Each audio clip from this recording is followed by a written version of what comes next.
سلام و درود دوستان و هواداران باغ پرور، خصوصا کسانی که میخواهند از نیهال‌های خوش صفتی پیوند کرده از جمهوری ازبکستان که اصلا گیریم همین مردم ازبکستان با دهقانی و باغداری در عالم معروف هستند که خیلی هم پولزی و این چونین نیهال‌های میوه دهنده را خوب تربیه و صیقل میدهند که یک ثمره خوب میدهد.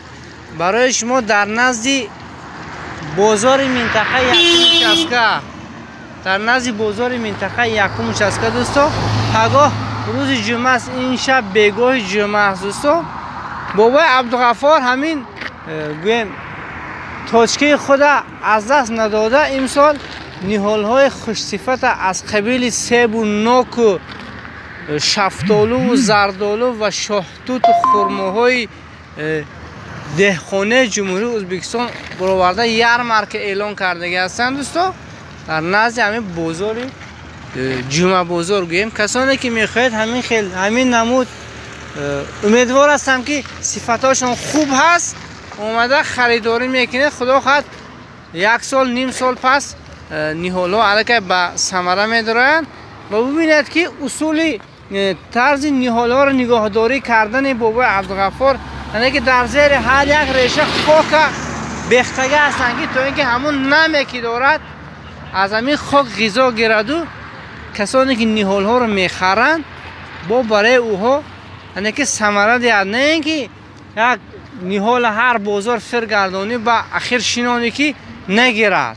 خدا خواهد این کس دهخان که هستن و این چیز میخوان خودشان تجربه شان در باغداری نیست یک بسنجند و نیهال‌ها را از ازبکستان آورده هستند تا اینکه من و شما بر این مردم دهات از همین گونه نیهال‌ها بهره‌ور شویم و برای خود باغ کنیم که در همین شریعت اسلام هم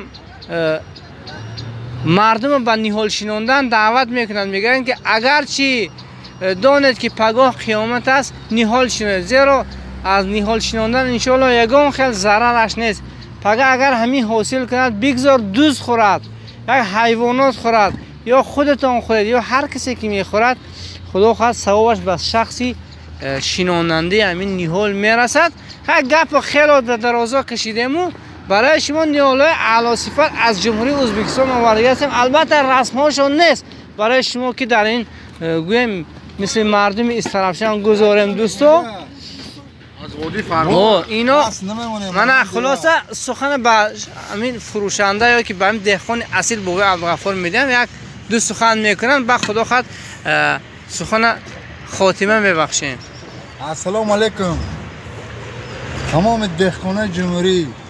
ما نیت خالص نیت دیده یکم خیلی باید رکلام نیست صورت، ما رکلام نمیکنیم صورت اینجا آوردیم، ما همین نیت بگم ما همین میخوایم که همین خریدار خرد برد شنون از چی بهره برد. بله.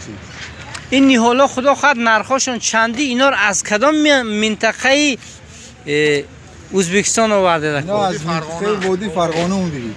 این وادی فرغانه نه با ما خیلی نزدیک است، یعنی که نیهال‌های شما به همین طبیعتی جای خودمون مطابق است. بله خدا خواهد ندیده این شافتور یعنی خرما نمو درنی خاک مونده ندیده تا که از خاک بهره بره. بله این نرخ و نواشون چخیل است؟ دستفکه هم داره؟ چخیل میکنید این چیزا؟ این نرخاشون 20 سومون 25 سومون 25 سومون قیمت نیست. 20-25 سومون نه؟ من خلاصه دوستان شنیده از زبان دهقان سخن از زبان لقمان خوش است میگن نرخاشون از 20 تا 25 سومون با اگر زیادتر گیرن سکیتکه هم میشه تخفیف میشه. البته میشه دوستان. من بابای بهروز مرحمت به نیهال‌های خوش صفت بابای عبدالغفار.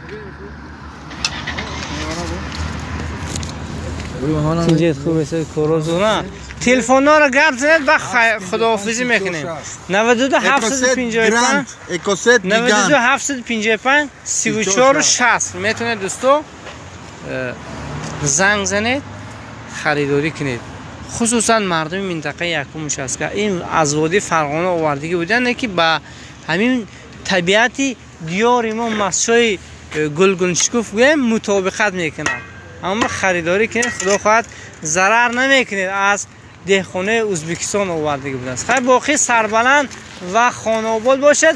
ویدیو پسند آید فکر و اندیشه خوبی خود البته ما خطا شاید اونجا گویم اصلاح میکند انشاءالله پدیلیت میکند بخصوصا برای دهخانه تا اینکه دهخانه خبردار شود و اومده میتونن با نرخ دسترس گرفته برن همین حالا. خیلی باقی سربلند و خانواده باشه. بار دیگر میگم قرار دارد در جماعت مسجد منطقه یکم نزد جمعه بازاری یکمش است که دوستان نماز شام شده است.